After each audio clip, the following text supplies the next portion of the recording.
Hey guys, before the video starts, I wanted to quickly update y'all on some things real quick.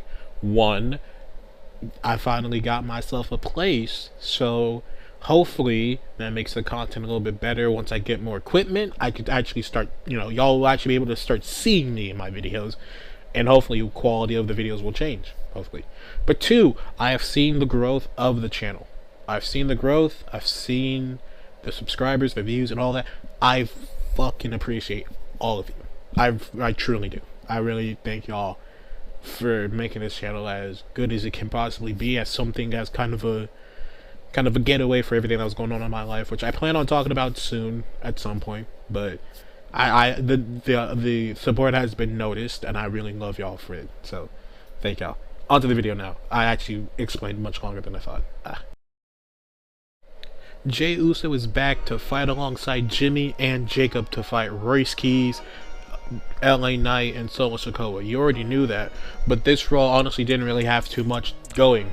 It was honestly the most standard Raw I could imagine. And that's not even in a bad way. I'm not saying, oh, this is a boring show. It was over a show of just like, oh, good match, oh, good win, yeah. I can't wait for next week. I can't wait for SummerSlam. Nothing really to talk about on this show, so I'm actually dead ass just going to run through the show. Main event is still technically going on. Jacob Fatu pick up the win against LA Knight. Boom. With yeah, Jey Uso returning. So, oh, you got a new tattoo. Nice. We open up with a match against Javon Evans and Dragon Lee versus the Vision of Austin Theories and Braun Breaker. I think for the titles? I don't remember. Probably for the titles. Who's to say? I'm not gonna lie, I didn't take any notes because I was in the middle of making me dinner while this was going on, so I was just kind of enjoying the match. There was a very brief period I thought, hey, Braun Breaker does want out of the Vision. You know what I mean? Imagine if they put it on Dragon Lee and Javon Evans. I think that'd be fun. Nah, the Vision win. They beat down Dragon Lee, I think. Before Alpha Academy makes the run-in save and take out the Vision, before Braun Breaker viciously spears Otis and Tozawa and stands tall. They'll be having a match next week. That one, I believe, not for the titles, just a match. So cool. We get a little Danhausen segment earlier where the Judgment Day was like, hey bro, we need our money, and so they're like, okay. Danhausen was like, okay, I'll give me like a minute. He runs to the stage and like, yeah, I have this fucking money that the Judgment Day for whatever reason wants. But personally, I don't even really care that much, but they want it. But I don't want them to have it. So we're gonna give out money, yeah! Danhausen, ooh! But that turns into a little brawl between the Judgment Day and Danhausen before Joe Hendry runs out and makes the save. Oh, what a hero he is. They get backstage, JD opens the bag in front of Aldis. No, not Aldis, Pierce. That's the other manager. It's like, this is Danhausen money. Ah, that's fraudery. You could get arrested for that. Throws the bag away into the hands of our king, Obafemi. I actually popped. I did not expect Obafemi. I got excited.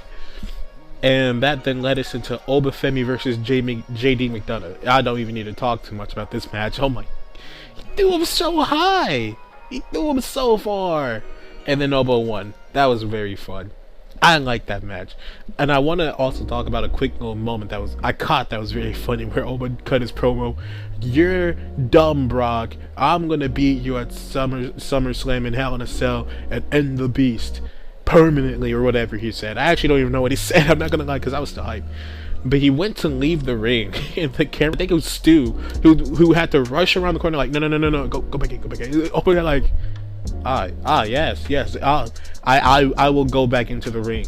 And then he did a little pose, and they cut the cut the commercial. That was kind of funny. I noticed that. That was funny.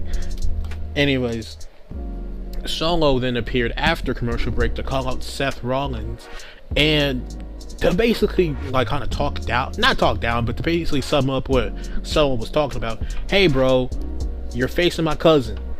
They're gonna run a crazy ass play on you that I know about, and I can help you. Teamsies?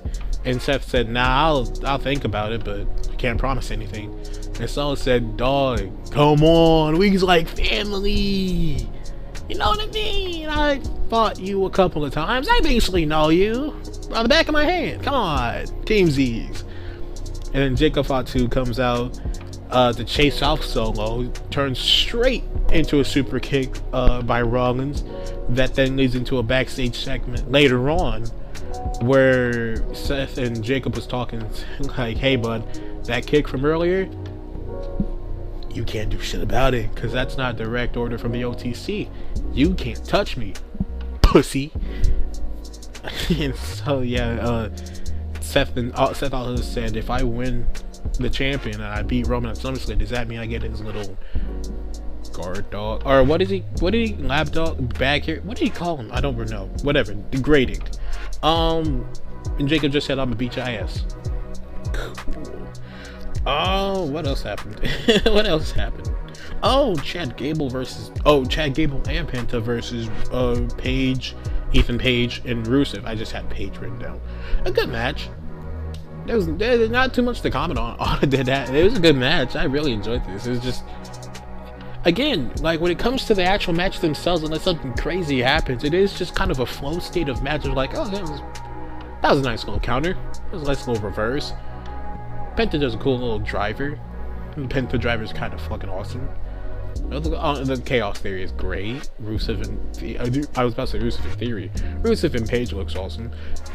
End of match. Chad Gable and Penta wins. Yeah, good match. Nothing to really. Yeah, you know, it was a good match. Joe Hendry versus Dominic Mysterio happened. Not a women's match on this show. I just thought about. Wow, that's crazy. Not a women's match in sight. Liv and Io were featured, and that was all the women. That was all the women for the night. Just Liv and Io. Anyway, sorry. Yeah, I just saw that. I was looking through my notes. Jesus, that's crazy. But Joe Hendry versus Dominic Mysterio then happened because that was set up earlier in the night. A lot of interferences. I wasn't the biggest fan of all the interferences. At one point, yeah, Danhausen came in to try to curse Liv. Liv attacks Danhausen, runs him off. The match happens a little bit more. Danhausen then comes back out with a Pokemon spawned of Io Sky to attack Liv Morgan. So then Danhausen, after taking out Liv Morgan, Danhausen runs in, hits the Danhausen death drop onto what's his fuck, Dominic Mysterio, for Joe Hendry to pick up the win. Alright, cool. Which actually, now that I break it down, there wasn't as many interferences as I thought it was, but we technically had 3 run-ins. That's too many. I can understand 2. Why do we need the 3rd one? Anyways, and then we got LA Knight versus Jacob Fatu. Fine match. Fine speech. You know what I mean? I don't care about an LA Knight match anymore that much, but it was a good match. You know what I mean? Once I said we got the return of Jey Uso, which I think is technically the hook line. Jey Uso returns, whatever shit. I don't know. But it was a good night. I say box standard Raw, not negatively. It was a good show that you honestly could miss. But, you know, this is definitely a show where it's like, if you really feel up to it, watch it. If you don't care that much, don't bother. I only watched it because I thought something big was gonna happen. You know what I mean? Fucking 2 out of 5. I don't know. I'm not. It was good, but I'm not like excited. I wasn't excited about as the show went on. I didn't get excited for anything, so 2 out of 5. Oba versus JD McDonough. That's the match I'm gonna recommend to y'all because he threw him so fucking far. Oh, he threw him so far, so fast, so good. And that's going to do it for me, boys. If you like the video, please like, share, comment, and subscribe. Turn on that bell icon so you'll be notified whenever I upload. The next upload you will be seeing from me will be on Wednesday, where I tier rank the best new faces of halfway through this year. Basically, call-ups, returning faces, new face debuts. Basically, how well have they done in their time in the WWE from S to F tier, from whenever they came in to currently as the day stands. The list is honestly pretty interesting in my opinion. I did not expect the way the list panned out to be. Also, if you like the music in the video, I do music too. I like music. Music is fun. It's my little calming mechanism for me. I'll put the link down below to my YouTube channel, so you can, to my second channel, to my music channel, if you want to support that. That'd be kind of cool. You'd make me happy. Isn't that what all you want? Me happy? Yeah.